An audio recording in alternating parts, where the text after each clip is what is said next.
వేదిక ఏదైనా, సభ ఏదైనా, సమావేశం ఏదైనా, సందర్భం ఏదైనా రేవంత్ రెడ్డి సార్ మాటలు ఒకే రకంగా, ఒకే తరీకగా, ఒకటే టార్గెట్గా ముంగడికి పోతూ ఉంటాయి. అదేంటంటే బీఆర్ఎస్ పార్టీని తిట్టాలి, కేటీఆర్ని తిట్టాలి, కేసీఆర్ని తిట్టాలి, హరీష్ రావుని తిట్టాలి, బీఆర్ఎస్ పార్టీ పలసన చేయాలి, బీఆర్ఎస్ పార్టీని ఆగం చేయాలి అని చెప్పేసి గిదే ఉన్నది, ఇంకేమీ లేదు.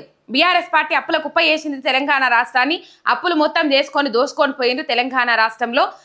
అన్ని వాడాల్సినవన్నీ వాడేసిండ్రు. ఇక నాతోనైతలేదు, శాతనైతలేదు, రాష్ట్ర ఆర్థిక పరిస్థితి బాగాలేదు, అట్లా ఇట్లా రాష్ట్ర ఆర్థిక పరిస్థితి బాగాలేదు, మన ఆరోగ్యం బాగాలేనప్పుడు పత్తెం చేయమంటారు కదా, తిండి తక్కువ తినమంటారు కదా, నాన్ వెజ్ తినద్దంటారు కదా, నూనె వేసుకోక తినమంటారు కదా, అయ్యో గిట్లా గట్లా అని చెప్పేసి అన్ని ముచ్చట్లు మాట్లాడుతూ ఉన్నారు మన రేవంత్ రెడ్డి సార్. ఇక్కడ గమ్మతి ముచ్చట ఏంటంటే, ఇక్కడ ఆర్థిక వ్యవస్థ బాగలేదు, ఆర్థిక వ్యవస్థకు అనారోగ్యం వచ్చింది, ఆర్థిక వ్యవస్థ జబ్బు బారిన పడ్డదని చెప్పి అందాల పోటీలకు 200 కోట్లు ఖర్చు పెడతా ఉన్నాడట. ఎట్లా ఖర్చు పెడతా ఉన్నాడు చెప్పమని తెలంగాణ సమాజం ఇలా అడుగుతా ఉన్నది. మిమ్మల్ని ప్రశ్న చెప్పగలుగుతారా దానికి సమాధానం?